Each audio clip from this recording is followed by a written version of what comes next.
어떤 시대에도 지도자가 공동체를 설립하지는 않았어요. 이 공동체는 이미 하나님께서 만들어 주신 것입니다.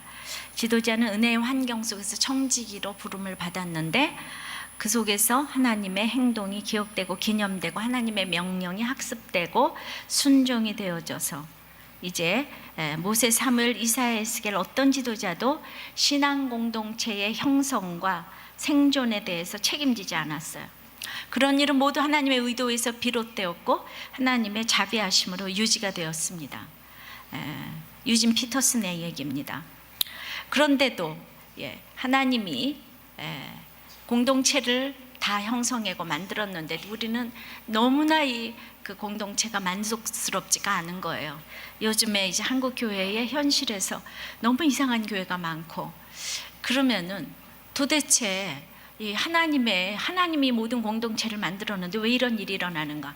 그 유일한 답은 그 완전하지 아니하고 지금 이루어져가는 과정에 있기 때문에 그렇다. 그럼에도 불구하고 어떤 공동체든 어떤 미약하든 비천하든 정말 일꾼이 없든 이 교회 공동체라는 것은 너무나 높이 들림받아 마땅하고 하나님께서 값주고 사신 공동체라는 것입니다. 그래서 이거 이제 우리가 정답은 알아요. 그럼에도 불구하고 어떤 공동체도 하나님이 함께 하셔서 내가 있기엔 우리 인생이 너무 짧고 내가 죽게 생겼는데 건강한 공동체에서 힘을 받아야지 살지 않겠습니까? 그런데 성경에는 너무 건강하지 못한 교회의 모델도 너무 많아요. 근데 하나님께서 그 교회도 지키셨다고 얘기를 합니다. 그러나 그때에 이 교인들은 죽어가잖아요. 그러니까 우리는 하나님이 건강한 교회에 대해서 계속 말씀을 하고 계시는 거예요. 우리가 온전치 못하고 이 땅에 지상 완전한 교회는 없지만은 그래도 건강한 교회에 대한 모델을 계속 보여주시고 그 건강한 교회에서 우리가 다 살아나기를 원하시는 것입니다. 그래서 오늘 요한계시록 마지막 본문은 건강한 이 교회에 대해서 주님께서는 말씀을 하세요. 이 고난이 많은 이때의 말씀을 읽고 듣고 지키는 자가 복이 있고 예수 그리스도로 말미암아 은혜와 평강이 있는데 그 중에는 형제가 중요하다.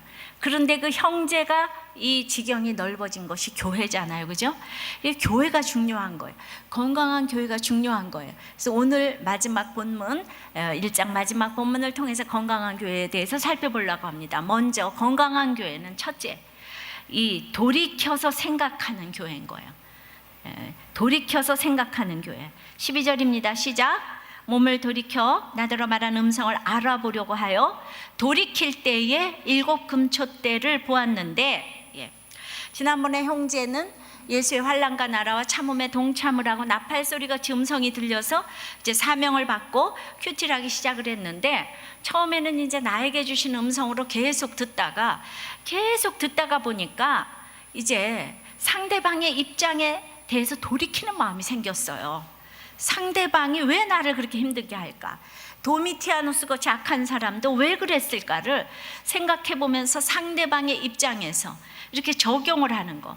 그러니까 저 사람은 너무 틀렸어, 너무 못됐어, 너무 마약 중독자야, 너무나 알코올 중독자야, 절대로 저 사람 못 고쳐, 이런 고정관념들이 각각 있어요. 이제 오래 살다가 보면은. 그런데 내가 만난 예수님이 너무 기가 막혀서 나를 이렇게 만나게 해주는 상대방에 대해서 우리가 이렇게 이 고정관념을 깨고 돌이켜보는 거예요. 그 입장에서 생각을 해보는 거예요. 고정관념을 저는 몸이라고 생각해요. 몸을 돌이켰어요. 이 발상의 전환을 해볼 수 있는 거예요. 이 발상의 전환을 해보면은 그냥 그 입장이 이해가 되는 것이에요. 그래서 나를 힘들게 한 내 옆에 사람 때문에 내가 그 입장에 대해서 생각을 해봤다고, 내가 너무나 은혜를 받는다고 이 얘기를 또 다른 나 같은 힘든 사람에게 했더니 그 사람이 너무 은혜를 받아가지고 예수를 알게 되니까 이 지경이 넓어지지 않아요? 그러니까 하나님은 가시적으로 하나님을 사랑하는 건 이웃을 사랑하는 거잖아요. 그러니까 이제 하나님은 이웃으로 정의될 수가 있는데, 오늘 몸을 돌이켜서 뭐라 그랬냐면 7 금초대를 보았다 그랬어요. 7 금초대는 20절에 설명이 딱 되어 있습니다. 20절을 읽어보겠습니다. 시작.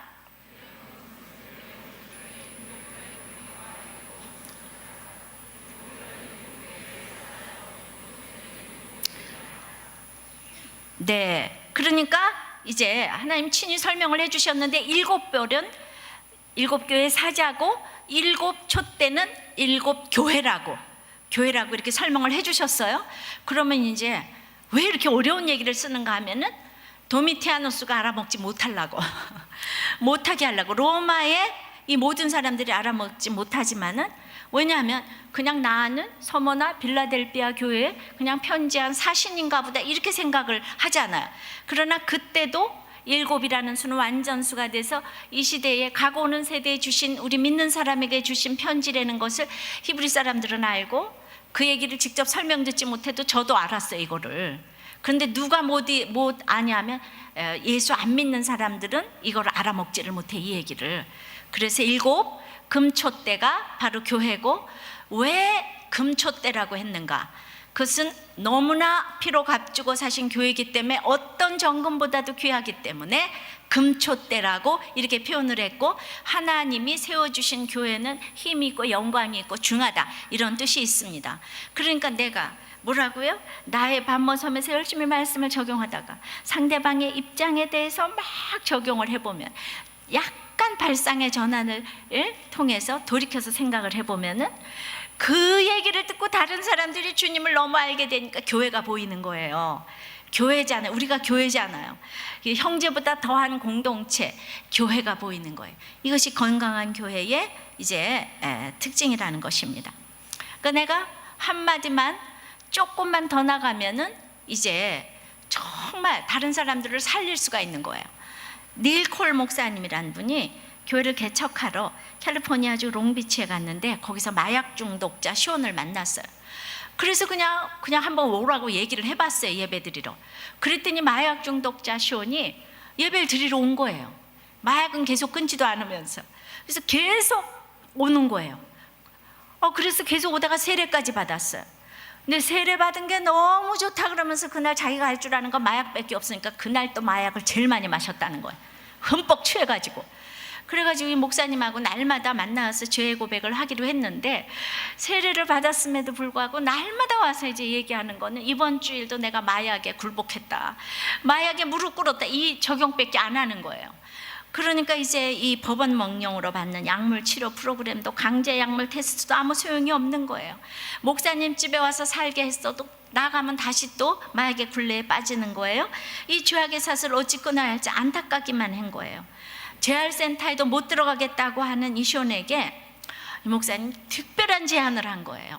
이것이 말상의 전환이에요. 시온, 그러지 말고 이제 내가 특별한 이 처방을 하나 하겠는데, 당장 나랑 같이 차를 타고 마약 판매상에게 가서 전도를 하자. 그 뿌리를 끊으면 당신이 마약을 하지 않을 거 아닌가? 그랬더니 시온이 이렇게 듣다가, 근데 목사님이 거기를 가시면 일이 꼬일 거예요. 거기 그런 데는 가는 게 아니에요, 목사님. 근데 목사님이 계속 가겠다 그러니까, 알았다고 내가 가겠다고.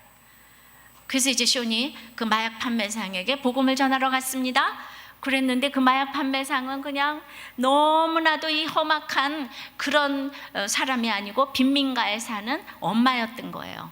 어떤 한 부인이었던 것입니다. 아이들의 엄마였어요.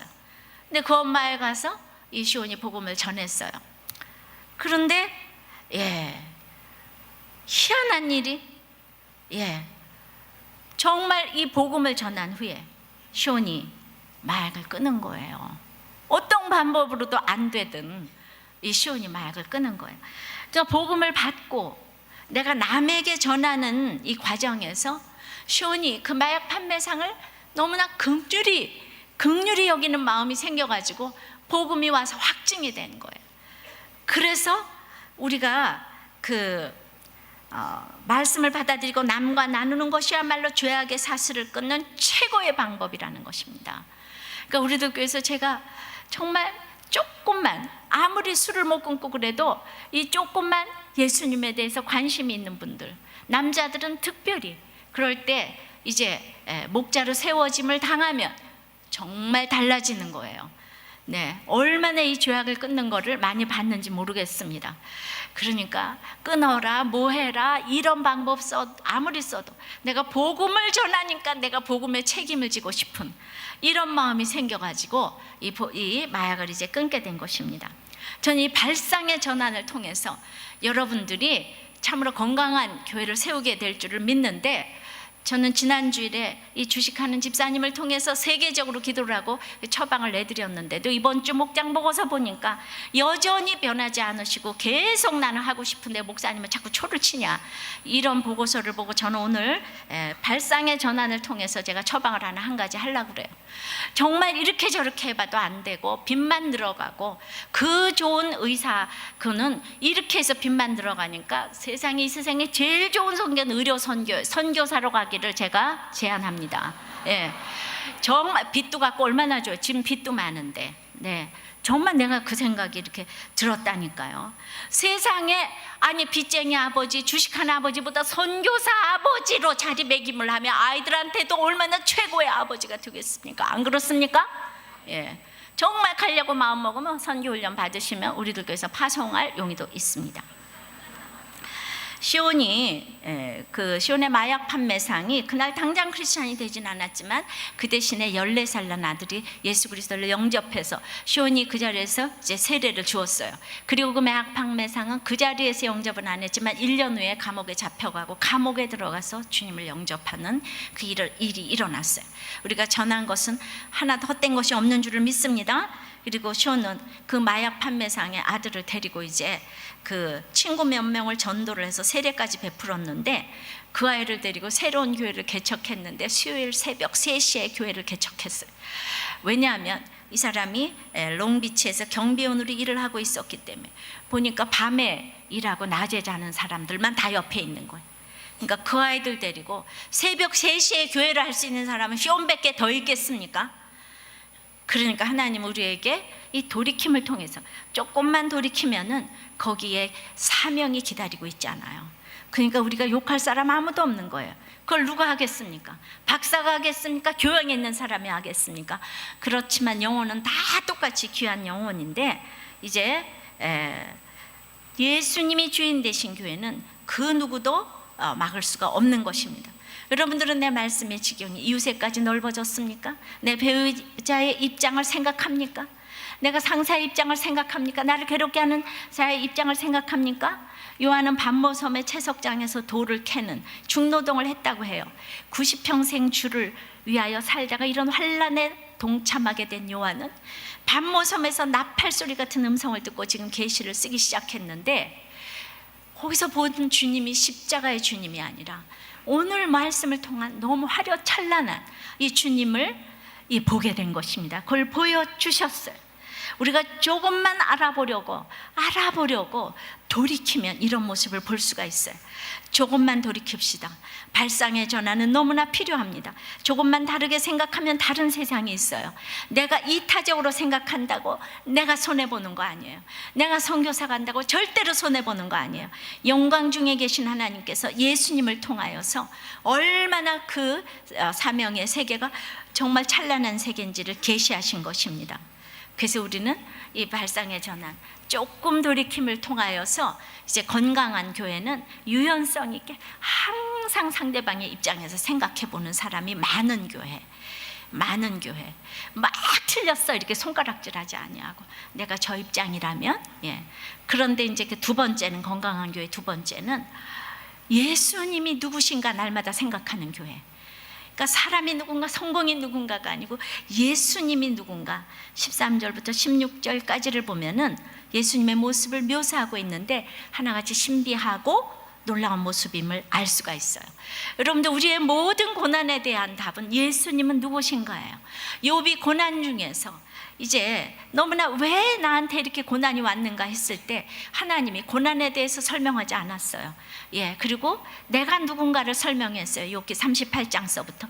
이 자연 중에서 정말 이치를 어지럽게 하는 사람이 누가 주초를 놓았는가, 내가 주초를 놓을 때 너는 뭘 하고 있었는가, 이런 질문을 했습니다. 여러분들, 태양의 겉의 온도가 6000도라고 해요. 그 속의 온도는 누구도 알 수가 없어요. 그런데 태양계 행성에 10개쯤 되잖아요. 수금, 지화, 목, 워터 1000해명, 그죠? 예, 그런데 그런 태양계가 수천억 개 모인 것이 은하계고, 은하계가 또 수천억 개 모인 것이 은하군이고, 그것이 또 수십 개 모인 것이 은하단이라고요. 그 다음은 몰라요. 그런데 이 별 중에 이 별, 정말 점도 안 되는 지구에, 그것도 3분의 1만 땅이고, 그것도 사막과 불모지 다 빼놓고 거기 나머지 땅에서 60억이 오글오글거리고 사는데 하나님이 계시다고 핑계치 못하게 핑계할 사람이 있겠습니까? 하나님은 계십니다. 그러니까 우리가 큐티를 통해서 하나님이 누구신가, 이걸 찾는 것이 고난에 대한 답이에요. 왜 고난 당했나 이거 가르쳐 주시지 않아요. 왜 바람 피웠나 물어볼 가치도 없어요. 내가 하도 말을 안 들으니까, 너희들끼리 하도 지지고 볶고 싸운다고, 못 산다고 난리를 치니까 할 수 없이 이 사건을 주시는 것입니다. 그러니까 욥 보고 무지한 말로 이치를 어둡게 하지 말고 이 고정관념을 없애고 대장부처럼 허리를 묶고 주님의 묻는 것에 대답하라고 합니다. 내가 무엇이 간데 주님이 나에게 물어주시겠습니까? 나는 죄인이기에 입이 10개라도 이제 주님이 물어주시는 게 너무 감사한 거예요. 큐티가 하나님이 나에게 물어주시는 것이고 대답하는 것입니다. 하나님이 욥에게 70가지 질문을 했어도 하나도 대답을 못했어요. 마지막에 그래도 물어주시는 것이 감사해서 욥이 입을 다물었습니다. 여러분들 수요예배, 주일 예배를 통해서 제가 계속 묻습니다. 목장에서 실제적으로 물어봅니다. 대답할 말 한마디도 없어도 그냥 참여하는 것 자체가 나 같은 죄인에게 왜 이렇게 사랑을 베풀어 주는가 때문에 여러분들은 할 말이 없어야 합니다. 오늘 그래서 하나님이 누구신가, 예수님은 누구신가 우리가 찬양했잖아요. 우는 자의 위로고 정말 교회 중에 왕 중에 왕이시고 예수님은 누구신가. 오늘 13절부터 보니까 13절에 촛대 사이에 인자 같은 이가 발에 끌리는 옷을 입고 가슴에 금띠를 띠고, 더 자세히 예수님의 모습을 묘사했는데 이제 발에 끌리는 옷은 제사장이고 가슴에 금띠를 띄었으니까 왕 같은 제사장, 인자로 사람의 아들로 와서 촛대 사이, 교회 사이에 계셔서 뭐 하겠어요? 중보기도 하시죠. 그러니까 예수님이 내가 보니까 죽을 지경인데 그 왕 같은 제사장이 나와 같은 평범한 언어를 쓰고 나의 입장으로 내려오셔서 이제 나를 위해 기도해 주신다 그러잖아요. 그럼 예수님이 누구신가 늘 찾아보고, 그리고 이제 나도 예수님 같이 살아야 된다는 게 그게 늘 큐티의 적용이잖아요. 그러니까 나도 상대방의 입장에 내려가서 내가 왕 같은 제사장으로서, 그리고 이제 늘 위해서 중보 기도를 해줘야 되겠구나.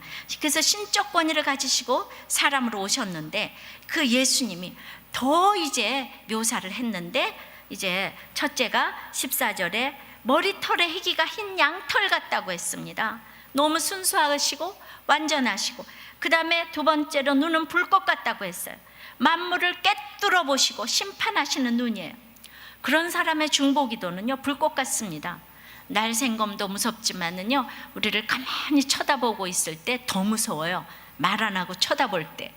그래서 우리가 나를 죄를 짓지 못하게 하고 어디를 가도 나를 감찰하시는 그런 분인 줄을 믿습니다. 그리고 15절에 세 번째로 바른 풀무에 단련한 빛난 주석 같다고 했는데, 아니 십자가에 못자국난 발자국이 아니고 금과 구리의 합금인 이 튼튼한 빛나는 이제 주석 같은 발인 거예요.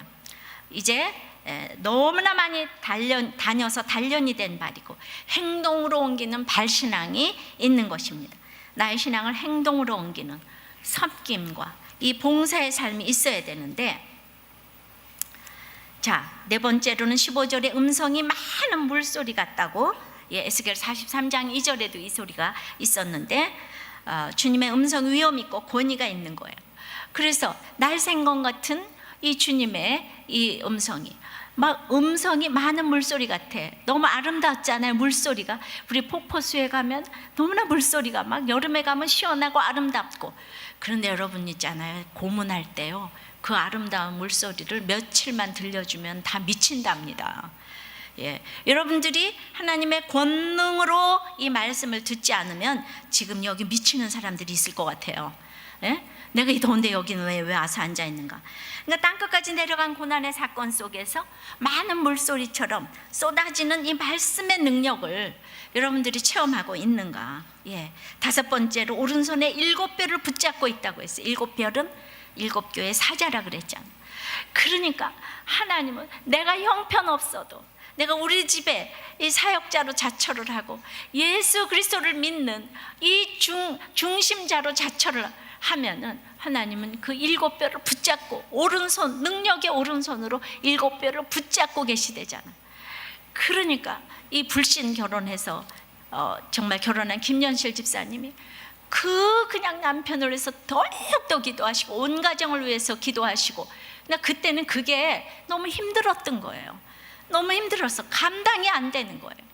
이제 그랬는데 정말 구원도 안 되고 이렇게 남편이 갔다는 얘기를 들었을 때 얼마나 천지가 무너지는 것 같았겠습니까? 여섯 번째로 입에서는 좌우에 날성검이 나온다고 했는데, 이 날성검은 심판과 도구의 검이에요. 근데 늘 또 이 검은 말씀으로 살았고 운동력이 있는 이 말씀, 이렇게 얘기를 하는데, 주님은 늘 이렇게 우리에게 말씀을 하실 때 사람을 통해서 말씀을 하시는데, 누군가 나와 같은 형제 자매를 통해서 말씀을 하시는 게 주님의 겸손입니다. 그런데 당연히 그 같이 옆에서 놀던 친구가 주님을 믿으라고 그럴 때 우리는 당연히 못 믿겠지만, 하나님은 끊임없이 비천하고 약한 자를 통해서 말씀을 하시니까 이것이 이제 주님의 겸손인데, 내가 일을 시킬 때 외모로 학벌로 시키지 말고 입에서 날성검이 나오는 이런 자를 택해야 되는 것입니다. 그래서 주님도 날성검이 나오니까 나에게도 날성검이 나오도록 기도를 하시고, 그럴 때 16절 일곱 번째로 그 얼굴이 해가 힘있게 비치는 것 같다고 했는데, 그런 사람은 해를 볼 필요가 없어요. 그 자체가 해인 거예요. 보기만 해도 너무나 그냥 모든 문제가 해결될 것 같은, 바울이 다메섹 도상에서 만난 빛나는 주님의 모습이고, 근데 이런 사람이 주님 때문에 사실은 너무 화려하지만은, 너무 찬란하지만은 빛난 주석같이 발이 늘 다녀야 되고, 머리는 너무나 순수하게 희고, 얼굴이 해같이 빛나고, 이 손으로는 일곱 별을 붙잡고 있고, 발은 빛난 주석 같고, 입에서는 날생검이 나오고, 이런 거를 보니까 이제 우리는 막 이제 나는 그렇게 못 살아, 이런 마음이 들지 않아요? 죄인에게는 공포예요. 안 믿는 사람에게는 그렇게 사는 게 싫어. 나는 빛난 주석같이 어디 당기기도 싫어. 발이 가고 손이 가는 신앙도 싫어. 나는 싫어, 다 싫어. 그래가지고 믿는 자에게는, 죄인에게는 공포고 우리 믿는 자에게는 확신을 주는 모습인 것입니다. 그러니까 그렇게 주님의 모습을 보여주었는데, 이 죄가 있는 사람은 너무 우리들 교회가 싫은 거예요. 뭐든지 이렇게 드러나니까 아주 죄 짓고 싶은데 왜 자꾸 우리들 교회 가자 그러냐. 진짜 우리들 교회로 약간 좀 저 리트머스 시험지를 좀 해야 될 것 같아요. 딱 싫은 거예요. 그 왜 오픈하냐. 아주 그 오픈해서 내가 목장 가기 딱 싫다. 목장 가기 싫고 교회 오기 싫고. 이게 왜냐하면 이 주님의 모습을 보면 딱 이제 좋은 게 아니고, 이게 당연히 좋아야 되지 않아요? 이 주님의 모습을 보고 좋아야 되는데 딱 싫은 거예요. 그래가지고 세 번째는, 건강한 교회는 진정한 두려움이 있는 교회입니다. 왜냐하면 17절 봅니다. 시작. 내가 볼 때에 그 발 앞에 엎드려 죽은 자 같이 됐어요. 요한도. 그러니까 우리는 그 시기마다 입장에서 하나님의 거룩함에 이르지 못해서 늘 죽은 자 같이 되는데, 이 여호와의 임재와 영광을 본 이사야의 첫 고백은 이사야 6장에 있는 말씀처럼 화로다 내가 망하게 되었도다 그러잖아요. 하나님의 영광을 보고 나서, 하나님의 영광을 본 자들이 해야 되는 소리예요. 한마디로 나는 죄인이로소이다, 이 고백이에요. 죄인은 하나님을 보면 살 수가 없어요. 그렇기 때문에 우리가 내가 망하게 되었다고 고백하고 자기의 실체를 하나님 앞에 내려놓아야 하는데, 이사야가 사역하던 그때 유다는 패역한 백성이고 하나님을 떠나 거짓과학을 저질렀어요. 그러나 이사야는 타락한 자들과 구별되어서 성전에서 기도하고 있었지만, 그가 한 고백은 나는 입술이 부정한 사람이고 내가 입술이 부정한 백성 중에 있었다는 것이에요. 그러니까 자기 정체성에 대한 고백이 필요합니다. 그는 그의 백성들의 죄짐을 함께 짊어지고 백성과 동일한 정체성을 가지고 하나님 앞에 엎드렸어요. 백성의 죄가 나의 죄라고 여기며 고백하기가 얼마나 어려운지 몰라요. 남편의 죄가 내 죄고, 내 자녀의 죄가 내 죄고, 내 아내의 죄가 내 죄고, 그렇게 엎드려서 죽은 자처럼 이제 엎드려야 되는 거예요. 그러기가 어려워요. 나는 내 남편이 구원이 안 돼도 애통이 안 되고, 내 아내가 구원이 안 돼도 애통이 안 되고, 내 자녀가 구원이 안 돼도 애통이 안 돼요. 그러니까 이렇게 그 죄를 내 죄로 여기면서 이렇게 엎드려지기가 진짜 어려워요. 하나님께서 나에게 듣고 싶은 고백은 무엇이겠습니까? 이사야의 고백이 바로 우리의 기도 제목이 돼야 되는 것입니다. 여러분들이 누군가의 간증을 듣고 은혜를 받았어도 그렇게 살라 그러면 너무 싫어요. 지난 주일에 우리가 이제 레디컬 디사이플을 이렇게 살라고 하니까 싫어, 그렇게는 못 살아 이러면서 막 화가 나는 분들이 많더라고요. 그렇게 살라 그러지도 않았어요. 그냥 말씀에 은혜를 받으면 저절로 그렇게 사라지는데, 근데 선지자들도 지금 두려운데 내 믿음으로는 도저히 못한다고 하면서 죽은 자같이 반응을 합니다. 그래서 우리는 날마다 내 입장에서 두려운 게 많은데, 내가 너에게 말씀을 줄 때에는 내가 다 하고 내가 다 끝낼 텐데 왜 네가 하려고 하냐? 네가 할 것이 하나도 없다. 그래가지고 지금 17절 다시 읽습니다. 내가 볼 때에 그 발 앞에 엎드려 죽은 자같이 되매 그가 오른손을 내게 얹고 가라사대 두려워 말라. 나는 처음이요 나중이니 곧 산 자라. 내가 전에 죽었었노라. 볼지어다 이제 세세토록 살아있어 사망과 음부의 열쇠를 가졌노니. 그러니까 주님이 나도 죽었었다 이 얘기를 하는 거예요. 나도 죽었었다.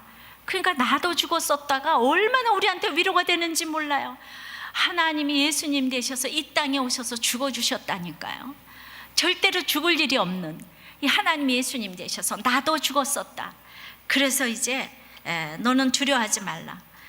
그러니까 이제 여러분들이 제 간증을 들어도 이렇게 나와 새같이 빛나게 간증 이렇게 설교할 때는 좋아도, 내가 우리 남편이 기도했더니 천국 갔다 이 얘기를 하니까 너무 두려워, 싫어, 그죠? 혹시 여러분들 남편 데려갈까 봐 너무 싫은 게 있어요. 육적으로 두렵고 정신적으로 두렵고 영적으로 두렵고 우리가 이렇게 두려운 것이 많이 있습니다. 그러니까 이제 내가 너에게 말씀을 줄 때는 내가 다 하고 내가 다 끝낼 텐데 왜 네가 하려고 하냐? 네가 할 것이 하나도 없다. 그러니까 저도 이제 날마다 주님의 존전 앞에서 두려운 게 많아요. 하나님 뜻대로 못 사는 게 많아가지고, 그리고 설교도 제가 하는 줄 착각하게 돼요. 그래가지고 집에 가면 죽은 자같이 엎어져 있어요. 그렇게 있다가 이제 주일날 해같이 빛나게 나와 설교를 하고 다시 또 돌아가서 죽은 자같이 엎드려 있다가 또 다시 이제 나오는데 날마다 죽은 자같이 이렇게 엎드려 있어요. 내가 설교를 할 수가 없기 때문에. 그런데 진짜 주일날 올 때마다 하나님은 일주일 동안 죽은 자같이 있던 걸 기억하시고 이제 빛나게 해주시는 거예요. 그리고 내가 하는 게 아니고 주님이 시작하셨으니까 주님이 끝내신다고 말씀을 하시는데, 자꾸 주께서 적용을 해볼 때 내 믿음 이상의 삶을 요구하실까 봐 두려우십니까? 주님은 내 믿음 이상의 삶을 요구하지 않으세요. 근데도 우리는 미리미리 두려워요. 미리미리 두려워서 미리미리 안 가고 너무너무 싫어요. 내가 그 이 집사님한테 정말 선교를 가시라고 몇 년 전에 얘기했더니 의사 선생님이 돈 벌어야지 어떻게 선교를 가겠습니까? 근데 그때 갔으면 지금 돈도 더 안 날렸고 더 안 망했을 텐데 그 몇 년 동안 더 망하기만 했어요. 그 좋은 직업은 놔두고 왜 맨날 주식만 하시는지 인간의 힘으로는 끊을 수가 없는 거예요. 하나님은 정말 그렇지만 또 얼마나 우리 교회를 좋아하는지 몰라요. 이런 갖은 수모를 당하고도 교회를 열심히 나오시는 거예요. 목장에도 열심히 나오시는 거예요. 목자 줬다 뺐고 마을지기 줬다 뺐고 운영위원 줬다 다 뺏었어요. 그래도 교회 너무 열심히 나오세요. 그래서 나는 그를 위해 기도하지 않을 수가 없어요. 본인도 안 되는 거예요. 이렇게 안 되는 게 있어요, 여러분들 가운데는. 그래서 너무 동참을 해요. 체우를 하고 주님을 사랑하고, 아까 그 쇼니 그렇게 마약을 하면서도 주님을 사랑해가지고 너무 교회를 열심히 나왔다 그러잖아요. 그러니까 그 사람이 그런 사람들을 위해서 그렇게 살았잖아요. 선교지에 가면 의사가 얼마나 필요한지 몰라요. 진짜 주님은 그렇게 부르시고 계시는데 이 부잣집 아들로서 이 정도로 섬기려면, 이 정도로 내가 죽은 자같이 되지 않으면은 섬길 수가 없어서 하나님께서 내 인생이 아닌데 내 인생인 것처럼 그렇게 살아서 여러분들이 모든 걸 그렇게 끊지를 못하고 집집마다 끊어지지 않는 중독의 문제 때문에 다 지금 죽으려고 하고 여기 와서 앉아 있어요. 나도 여러분들의 그 마음에 똑같이 동참을 하고, 그리고 너무 저도 아파하고 있어요. 그러니까 이제 주님이 내가 끝낸다, 두려워하지 말라, 내가 시작했다, 난 죽은 자처럼 돼 있어. 오늘 내가 망해서 죽은 자처럼 돼 있고, 주님의 일을 하지 못해서 죽은 자처럼 돼 있고, 나는 그런 인생을 살 수가 없어서 죽은 자처럼 돼 있고, 각자의 환경에서 죽은 자처럼 돼 있지만 하나님은 두려워 말라, 내가 처음이요 나중이니 내가 시작했다, 내가 끝낸다. 그러니까 이제 나도 죽었다가 살아나지 않았니? 이제 나는 사망금부의 열쇠를 가지고 나는 세세토록 살아있다. 그러면서 이렇게 하나님의 정말 이 주님이, 예수님은 누구신가 이렇게 보여주는 이유는, 네 번째는 더 큰 사명을 향해서 나가야 되기 때문에. 건강한 교회는요, 내가 큐티만 하고 끝나면 되겠어요? 더 큰 사명을 향해서 나가야 되잖아요. 그게 뭡니까? 우리는 왕 같은 제사장인데 이 시대를 향한 주님의 안타까움이 있어요. 죽어가는 많은 영혼을 위해 우리에게 말씀을 주시고, 왜 말씀을 주시겠어요? 죽어가는 영혼을 살리라고. 그래서 나에게 고난을 먼저 당하게 하시고, 고난당한 모든 사람들에게 살리라고, 죽어가는 영혼들을 살리라고. 그래서 내 입에 말씀을 넣어주신 거예요. 입에 날생검을 넣어주신 거예요. 날생검 같지만 아름다운 물소리 같지 않아요? 우리 주님은 그러신 분이에요. 머리털이 희지만은 너무 댕겨가지고 발이 빛난 주석 같은 거예요. 그러니까 날생검만 나오면 우리 다 찔려 죽겠는데 그게 너무나 아름다운 물소리 같다 그러잖아요. 얼굴이 해같이 빛난다 그러잖아요. 예. 그래서 그 얼굴 가지고 뭐 하겠습니까? 더 큰 사명으로 나가야 되는 거예요. 베드로와 사도들이 요즘에 사도행전에서 말씀을 전하고 안진뱅이를 살려서 고난받고 잡혀가고 죄의 사자가 옥문을 열어줘도 그 자리에서 또 전하라고, 옥문이 열렸는데 이제 내가 이제 이 감옥에서 나가나 보다 했더니 그 자리에서 있든지 서든지 주의 일을 가르치고 전도하기를 쉬지 아니라 나 편하게 살라고 우리 남편 데려갔겠어요? 내가 우리 남편의 감옥에서 나 편하게 살라고 옥문이 열렸겠어요? 이 더 큰 사명이 저에게 기다리고 있잖아요. 나 혼자 큐티하는 거, 내가 받은 이 말씀을 남들에게 나눠주라고. 그렇게 해서 하나님께서 고난 주시는데 여러분들은 고난을 자꾸 피하려고 그래요. 그 고난을 통해서 더 큰 사명으로 나가야 되는 것입니다. 그 큰 사명이 보여야 되는 거예요. 그래가지고 이제 19절에 사명을 주시는 거예요. 시작. 그러므로 내 본 것과 이제 있는 일과 장차될 일을 기록하라. 예, 이 한마디로 쉽게 제가 요한계시록 설명하면, 우리는 과거에 죄에 매여 종노릇하다가 내가 살아보니까 이제 있는 인생이 별 인생이 없어요. 도미티아노스도 지옥 가고 우리는 고난 당해서도 천국 가는 인생이에요. 그러니까 장차 있는 일은 심판과 구원 중에서 예수 믿고 천국 가라. 이게 과거, 현재, 미래의 복음의 핵심이에요. 그 얘기를 이제 계시록에서 계속 얘기하고 있는 거예요. 도미티아노스 못 알아듣겠시리 그저 그렇게 이 얘기가 그냥 그 얘기예요. 이해되십니까? 그 영적으로 이상하게 푸는 계시록은 그 다 이상한 사람들인 거예요. 과거에 내가 세상 죄에 젖어 살다가 내가 이 성공을 향해서 살다가 보니까 별 인생이 없더라. 인생이 다 똑같더라. 이제는 구원이냐 심판이냐, 우리 오직 예수 믿고 천국 가야 된다. 이거 너 적어서 모든 사람한테 돌리라, 이 얘기입니다. 이 사명을 주셨어요. 20절입니다. 내 본 것은 내 오른손에 7별의 비밀과 7 금촛대라. 7별은 7교회 사자요, 7 촛대는 7 교회니라. 7 교회는 자, 금촛대잖아요. 하나님이 만드신 거예요. 그래서 그건 중요해요. 그러나 가장 중요한 것은 그 촛대에다가 불을 붙여야 되잖아. 불을 붙여야 별같이 빛나잖아. 근데 불을 붙이는 사람은 누군가? 사자잖아. 근데 사자는 거기다가 있잖아요. 금별이라 그러지 않았어요. 7별의 비밀이라 그랬어요. 7별의 비밀이에요. 하나님이 쓰시는 사자들은 너무나도 비천하고 초라하고, 우리가 보건대 예수님도 이 땅에 초라하게 오셔서 나사렛 목수의 아들로 사역을 하셨는데, 사람들이 맨 처음에는 너무나 기이하게 여겨가지고 그 말씀이 너무 기이하다고 그랬는데, 나중에 보니까 나사렛 목수의 아들인 거예요. 그리고 처녀가 잉태해서 낳은 아들인 거예요. 바리새인들, 예수님의 고향 사람들이 너무 분해가지고 격이 다른 거예요. 자기네들하고 격이 달라가지고 분한 나머지 죽였잖아요, 예수님을. 우리는요, 격이 다른 게 그렇게 분한 것 같아요. 여러분들, 이 성경에 나오는 차별 중에서도 성경이 인정하는 고아와 과부를 차별하고 남녀 차별이 있잖아요. 여러분들, 성경이 인정하는 남녀 차별에 제가 여자라 이거죠. 격이 달라, 남자들하고.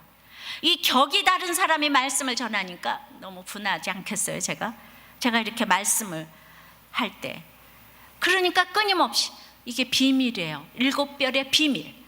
내가 대단한 사람을 통해서 쓰시는 게 아니고 격이 다른 사람이 주님의 말씀을 전하는데, 이제 우리들 교회도 다 갖춘 사람이 은혜를 끼치는 게 아니고, 고난당한 사람에게 지식이 무슨 필요가 있어요? 고난당한 사람이 가서 딱 얘기하면 은혜를 받아요. 무서운 시어머니, 무서운 남편, 그래서 시간과 공간으로 시간이 없는 사람들이 훨씬 목장도 잘하시고 너무 은혜를 끼치고 있는 거예요. 이 편한 사람들이 날마다 나는 이래서 못하고 저래서 못하고 핑계가 많은, 이게 비밀이에요. 7교회를 딱 등불을 켜고 있는 그 7별 비밀의 7사자는 하나님께서 이렇게 지키시는데, 우리 교회와 이 교회와 7사자에게 세상과의 전쟁에서 풀어주는, 이 해석해주는 이 사명을 맡기신 거예요. 이제 구원 역사를 풀어야 하는 비밀 역할을 맡기셨어요.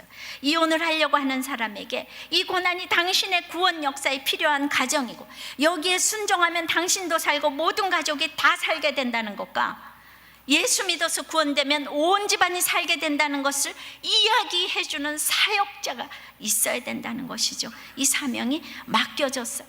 교회는 올바른 얘기를 해주고 등불을 비춰야 되는 거예요. 그런데 교회가 세상과 다름이 없는 거예요. 전에 무상급식에 대해서도 제가 얘기를 했지만 말이죠. 브라질의 룰라 대통령은 초등학교도 못 나왔어요. 공장에서 일하다가 손가락이 잘렸어요. 그 사람이 대통령이 돼가지고 전 나라의, 그 가난한 나라의 전체 돈을 풀었어요. 다 돈을 줬어요. 다 미쳤다고 그랬어요. 그런데 그 나라는요, 돈이 너무 없어서 다 풀어도 괜찮아요.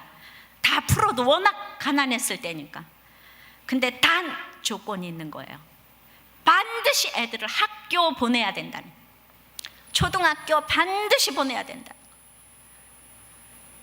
그래서 온 국민을 문맹에서 벗어나게 했어요. 돈 받으니까.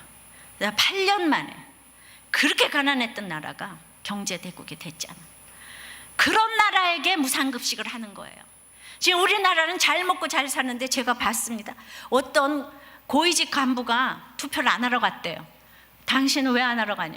우리 애가 초등학교 5학년일 때 공짜인데 내가 그거를 왜 하냐? 이게 말이 됩니까? 근데 무상급식을 반대하는 사람 다 부자들만 반대를 하니까, 이게 뭐가 잘못돼가지고 이 얘기를 바르게 전해주는 사람이 없는 거예요. 여러분들, 제가 이혼을 하지 말라 그러면 다 미쳤다 그러잖아요.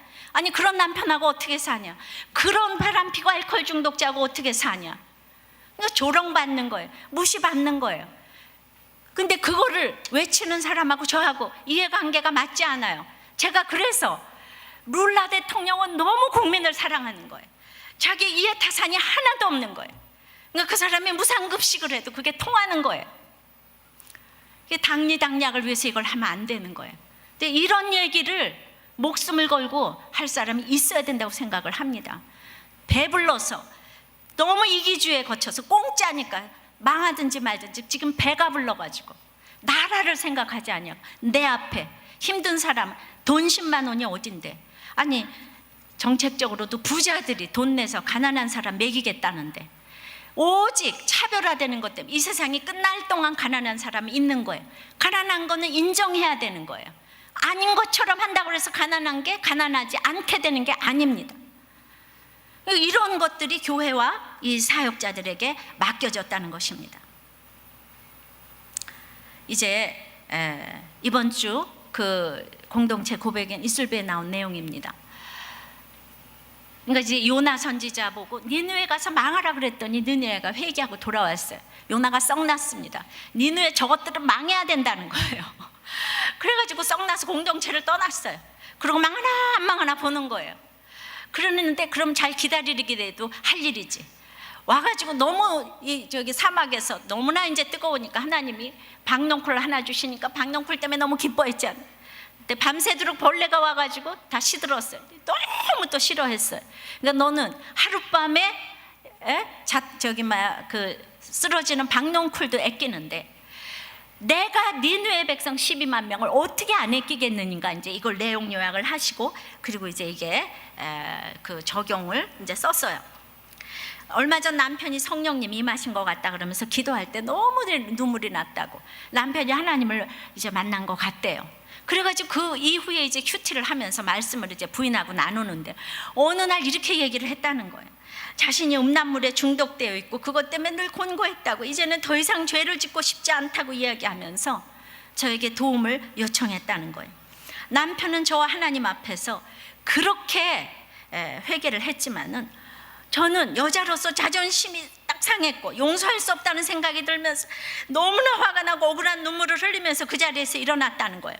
목장 식구들이 그런 고백을 할 때는 내가 넓은 마음으로 다 이해를 했는데 나에게 그런 일이 생기니까 남편이 용서가 되지 아니하고 요나처럼 화를 내면서 나에게 왜 이런 일이 생겨야 하냐며 오픈한 남편과 하나님을 원망했다는 거예요. 이혼은 안 된다는 말씀을 늘 들었지만 저는 이혼해야 되겠다는 생각과 함께 이 수치스러운 일을 오픈하고 싶지 않아서 공동체의 성읍에서 나가고 싶었다는 거예요.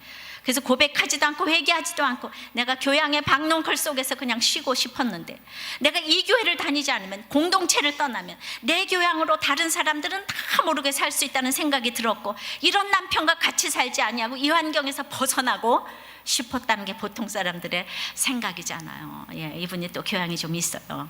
그리고 또 좀 또 생기기도 했어요. 예, 이런 사람이 꼭 이래요. 아니 바람을 핀 것도 아니고 음란물에 중독되는데 이혼해야 되겠다고 이렇게 일을 박박 가는 우리들 교회 모원이 있으면 말이 됩니까? 자기가 당하면 이렇게 되는 거예요. 하지만 하나님께서 요나에게 뜻밖의 벌레를 허락하신 것처럼 정말 저에게도 말씀으로 찾아오셨고, 결국 남편은 공동체에 고백하고 진정한 회개와 끊어내는 적용을 하기를 원했습니다. 그러니까 나한테 한 게 기가 막힌데 드디어 이제 남편이 목장에서 오픈을 하므로 저의 교양은 한순간에 무너졌습니다. 그러나 오늘 말씀에 하나님이 요나에게 너 수고하지도 않고 배양하지도 않고 하룻밤에 망할 이 박농쿨을 그렇게 아꼈느냐 훈육하신 것처럼 저 역시 체면과 교양을 아끼고 의지하고 있었음을 알게 하셨습니다. 말씀을 보면서 내 죄를 보게 하셨고, 오픈하는 것이 나의 자존심을 상하게 하는 것이 아니라 하나님 안에서 자존감을 세우는 것임을 알게 하셨습니다. 또한 제가 마음에 품었던 이 죄를 목장에서 오픈하니 다른 사람들이 은혜를 받고 살아나는 경험을 하게 하셨습니다. 남편은 이 목장의 도움으로 그리고 이 공동체의 기도를 받은 후 검증받으면서 음란물을 끊어내기 시작했고, 우리 가정은 이 사건을 통해 하나님의 구속사의 뜻을 알게 되었습니다. 말씀으로 우리 가정을 계속 양육해 가시는 하나님께 감사드립니다. 이 사건을 통해서 부인과 남편이 목자와 부목자가 된 줄 믿습니다. 아유, 음란물에 영안 중독이 잘 된 게 아니네요. 예. 안 그랬으면 그냥 의인의 모습으로 잘난 척하면서 정말 지옥 갈 뻔했는데, 이렇게 자기 죄를 보는 사건을 주심으로 건강한 공동체에서 서로 나누게 하시고 죄를 보게 하시고 더 큰 사명으로 나가는 그 적용을 사소한 사건에서도 이렇게 하실 수 있지 않겠습니까? 예, 어떤 분이 저한테 이렇게 메일을 보내서 자기가 이런 얘기를 부인한테 오픈을 했는데, 부인이 지금 당신이 그럴 줄 몰랐다, 당신이 예수 믿으면서 어떻게 음란물에 그렇게 될 수가 있느냐 그러면서 이혼하겠다고. 근데 뜻을 굳힌 것 같다는 거예요. 바람을 핀 것도 아니고 그 하나 아니 오픈을 했는데, 그러니까 이것이 지금 이제 건강치 못한 교회의 특징 아니겠어요? 무슨 이런 얘기를 하면 다 죽일 듯이 지금 덤벼드는데, 들킨 것도 아니고 남편의 입으로 고백을 했는데 그거를 지금 용서를 못하겠다고 이혼을 하겠다고 그래서 제가 누구신지 그분 들으라고 내가 이번에 우리 교회에 이런 지금 적용이 이슬비에 올라와 있는 거예요. 네, 그래서 우리는 무형의 교회로서 우리 교회만 살아나는 게 아니고 우리들 교회 모든 분들의 이 적용 때문에 모든 전 세계 사람들이 살아나는 줄 믿습니다. 이 다니엘서 12장 3절에 보면 많은 사람들을 옳은 대로 돌아오게 한 자는 별과 같이 영원토록 비치리라 했는데, 여러분 태양처럼 비치리라 하지 않냐고. 별과 같이 빛나는 거는요, 별은 밤에 빛나잖아요. 칠흑같이 어두운 밤에 내가 하나 정신 차리면 우리 집안이 밝고 교회가 밝고 나라가 밝게 될 줄 믿습니다. 우리가 이 건강한 이 신앙을 가지고 다른 사람들을 살리게 될 줄 믿습니다. 말씀을 맺어요. 건강한 교회는 그러니까 오늘 이 돌이킬 수 있는 유연함이 있어야 돼. 조금만 돌이킵시다. 조금만 생각을 바꿉시다. 예, 우리 모든 식구들 다 죽어야지 저 인생이 끝나. 예, 죽어도 안 바뀔 것 같은 이런 인생에서 내가 바뀌자고요. 조금만 바꾸자고요. 조금만 돌이키자고요. 상대방의 입장에서 적용하고, 예? 또 나가서 교회 입장에서 늘 적용을 해보고, 예수님은 누구신가 날마다 생각해보면서 이렇게 정말 머리털은 이고 눈은 불꽃 같고 발은 풀무불에 단련한 주석 같고 많은 물소리 같은 음성, 날생검 같은 이 음성, 그 음성으로 7별을 붙잡고 있다 그러죠. 우리 모든 내 옆에 사람이 7별이에요. 그를 예수님처럼 나도 붙잡자고요. 어떻게 될지 어찌합니까? 내가 이제 금띠 띠고 인자로 오셔서 중보기도 한다 그러니까 나도 왕같은 제사장으로 그들을 위해서 중보기도 해줄 수 있는 것입니다. 진정한 두려움은 이런 주님을 배울 때 생겨야 해요. 여러분들이 사명을 향해서 나가기로 결정만 하면 주님께서 처음과 나중이니 두려워 말라고 오늘 격려해 주십니다. 오늘 나의 모든 집집마다의 사건에서 여러분들은 더 큰 사명을 받고 그 모든 사람을 별로 생각하고 내가 붙잡는 적용을 하시기를 바랍니다. 예수님은 누구신가? 예, 찬송하고 기도하겠습니다.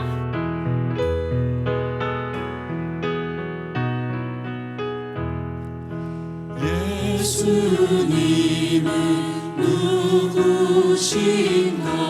모든 자의 위로와 없는 자의 풍성이며 전한 자의 높음과 잡힌 자의 노임되고 우리 기쁨 되시네. 예수님은 누구신가? 약한 자의 강함과 눈먼 자의 빛이시며 병든 자의 고침과 죽은 자의 부활되고 우리 생명 되시네. 예수님은 누구신가?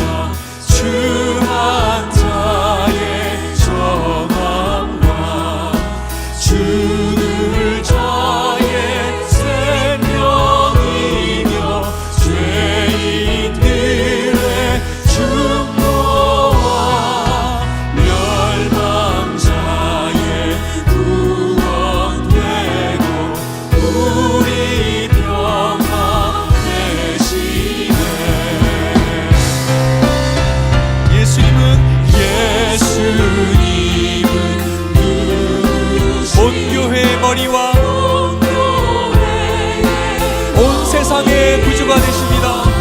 온 세상의 구주시며 모든 왕의 왕이요 심판하신 주님 되고 우리 영광.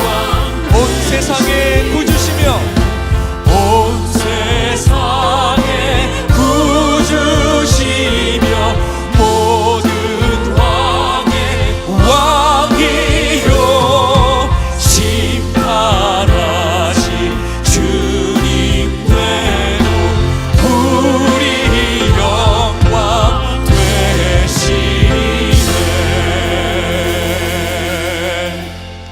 여러분, 내가 지금 밤모섬 같은 갇힌 환경과 고난 속에 있을지라도 나를 찾아오시고 붙드시는 예수님을 만나기를 원합니다. 내 생각을 돌이켜 죄와 중독의 사슬을 끊고 몸을 돌이켜 고정관념을 깨고 상대방의 입장에서 생각하기를 원합니다.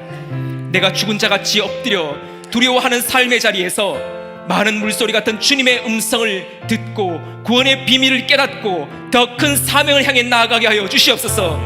행동으로 옮기는 발신함과 왕같은 제사장의 중보와 날선 검과 같은 말씀이 내 삶에 울려 퍼지게 하여 주시옵소서. 그래서 내 곁에 있는 식구와 지체들을 위해 7별과 같이 빛나는 사명자로 살아가게 해주시길 기도합시다. 특별히 육체 항암을 맡으신 담임 목사님, 영육간의 온전한 회복과 나음을 얻게 해주옵시고 그리스도의 신비를 보이며 건강한 교회를 세우며 섬기실 수 있도록 인도하여 주시옵소서. 우리 교회가 건강한 공동체가 되고 우리 각자가 건강한 교회의 일원이 되어서 모든 가족 식구들을 살리고 목장 식구들을 살릴 수 있도록 인도해 주시길 우리 주여 세 번 부르고 기도하겠습니다. 하나님 아버지, 내가 밤모섬에서 이렇게 주님의 음성을 듣고 말씀을 읽은 것까지 좋았는데 주님, 이제 거기서 더 나가서 정말 조금만 몸을 돌이켜서 우리가 이제 상대방의 입장에서 생각을 하고 적용을 하고 교회가 보여야 되겠는데, 주님, 우리 집에서 보는 식구들은 도저히 가망이 없다고 고정관념에 꽉 잡혀서 그 조금 돌이키기가 너무나도 어려운 것을 고백합니다. 주님, 정말 우리가 조금만 돌이키기를 원합니다. 조금만 돌이키기를 원합니다. 주님, 그 마약 중독자인 쇼니 이렇게 교회를 개척해서 그들에게 지도자가 되었는데 우리의 모든 식구들이, 내 옆에서 수고하는 식구들이 7별이 될지 그 누가 알겠습니까?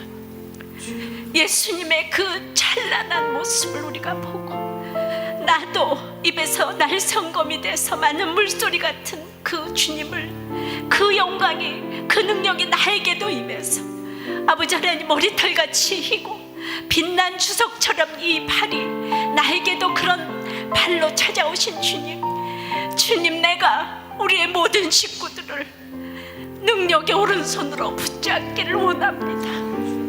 장차 별이 되어서 칠흑 같은 밤을 밝혀주는 그 별로 내가 보고, 주님, 그들을 항상 내가 중심 잡고 있기를 원합니다. 주님, 우리는 말씀을 들어도 죽은 자같이 엎드러져서, 주님, 나는 할 수 없습니다. 나 같은 죄인이, 나도 살기 힘든데 무슨 내 식구들을 참으로 사명자로 만들겠습니까?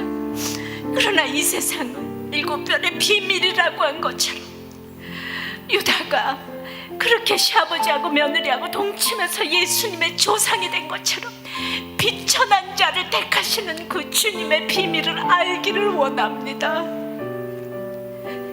우리의 모든 어접하고 찌질하고 힘든 식구들 속에서 예수님의 얼굴을 보게 도와주시옵시고 죽은 자같이 된 우리의 마음을 위로하여 주시옵시며, 오늘 두려워하지 말라고, 네 일이 아니고 내 일이라고, 너는 이제 마음만 먹으라고 더 큰 사명으로 나가기를 원하신다고 하는 주님의 음성을 듣고 저희들이 격려를 받기를 원합니다. 주님, 내가 아는 것이 아닙니다.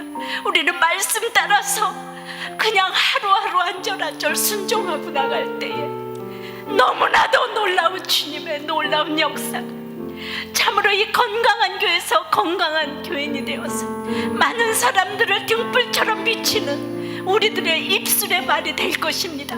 이렇게 날마다 말씀을 적용할 때마다 우리의 이 말씀의 적용이 날성검이 되고 많은 물소리처럼 아름다움으로 우리의 다른 사람들을 변화시키고 7교회가 든든히 서가는 우리가 등불이 될 줄을 믿습니다. 써주시옵소서. 우리 식구들을 써주시옵소서. 예수님 이름으로 기도하옵나이다. 아멘.